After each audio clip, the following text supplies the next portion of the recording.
লালমনিরহাটের পাটগ্রামে মাতৃভাতার কাট করে দেওয়ার লোভ দেখিয়ে টাকা হাতিয়ে নেওয়ার অভিযোগ উঠেছে এক নারী প্রতারক চক্রের বিরুদ্ধে। বিস্তারিত থাকছে নুর ইসলাম নিরাতের প্রতিবেদনে। ঘোনাবাড়ি এলাকার আলেমা খাতুন নামের এক নারী এই চক্রের মূল হোতা বলে অভিযোগ করেছেন ভুক্তভোগীরা। পূর্ব জগৎবের এলাকার জরিনা খাতুন জানান, তার পরিবারের 7 জন সদস্য ও প্রতিবেশী মহিমা খাতুনের পরিবারে 3 জনের জন্য মাতৃভান্ডার কার্ড করে দেওয়ার কথা বলে আলেমা প্রতিজনের কাছ থেকে 3000 টাকা এবং অনলাইন খরচ বাবদ আরও 500 টাকা করে নিয়েছেন। টাকা ফেরত চাইলে হুমকি দেওয়া হচ্ছে বলেও জানান তিনি। ভুক্তভোগীদের অভিযোগের মুখোমুখি হলেও ক্যামেরার সামনে কথা বলতে রাজি হননি আলেমা।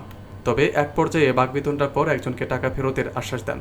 পাটগ্রাম মহিলা বিষয়ক অধিদপ্তর জানায়, 5 জন নারী এনআইডি কার্ড সহ কার্যালয়ে অভিযোগ দিলে দেখা যায় কোনো আবেদনই জমাই হয়নি।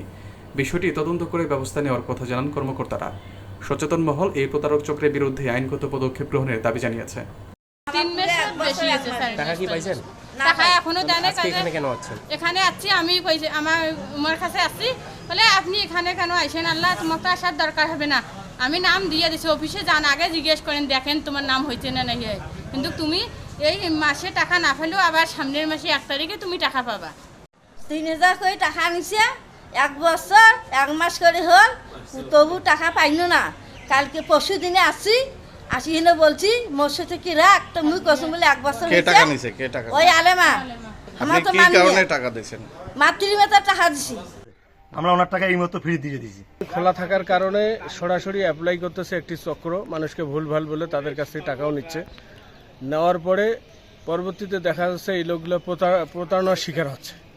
এই চক্রটাকে আমি চাই যে এটাকে জনগণ সচেতন হবে এবং এটাকে প্রতিহত করতে হবে। পাশাপাশি রাষ্ট্রীয়ভাবে আইনানুগ ব্যবস্থা তাদের বিরুদ্ধে নেওয়া অতি জরুরি। সকল সুবিধাভুক্ত ভাতাভোগী লোকজন আছে, যেমন হচ্ছেন মাতৃত্বকালীন ভাতা, বয়স্ক ভাতা, বিধবা ভাতা, প্রতিবন্ধী ভাতা সহ আরও অন্যান্য যে ভাতা রয়েছে সেগুলো যারা সুবিধাভোগী আর কি, তাদেরকে এই সুবিধা সরকারের যে অফিস রয়েছে, অধিদপ্তর দপ্তরগুলো রয়েছে, সেখানে বিনা টাকায় এই সুবিধাগুলো তারা পাবে। আমরা 2 জন মহিলা অফিসে আসলেন, আসি বললো যে আমরা জগৎবাড়ি ইউনিয়ন থেকে আসছি, আমাদের মাতৃভাতা হয়েছে, প্রায় 1 বছর হয় আমরা টাকা পাইনি। তাদের ভোটার আইডি কার্ডগুলো নিলাম, 5টা ভোটার আইডি কার্ড দিল। চেক করে দেখা গেল যে একটা মাত্র আবেদন আছে, সুপারিশ পেন্ডিং, পাঠায়নি। আর 4টের কোনো আবেদনপত্র নাই। জিজ্ঞেস করলাম যে এগুলো কে পাঠাইছে এভাবে আপনাদেরকে এখানে? সে বললো যে আলেমা নামে একজন মহিলা, সে আমাদেরকে এখানে পাঠাইছে, বলছে যে তোমাদের মাতৃভাতা হয়েছে, তোমরা অফিসে গিয়ে চেক করো। কিন্তু অফিসে আসি দেখা যাচ্ছে যে তাদের একটা মাত্র আবেদন, সুপারিশ পেন্ডিং, আর 4টে হলো কোনো আবেদনই নেই। অফিসে 5 জন আসছিল, যে তার নামটা আছে কিনা আমরা দেখছি, আসলে তাদের 5 জনের নাম নেই। তারা লিখিত অভিযোগ করে, তাইলে আমরা বিষয়টা খতিয়ে দেখব।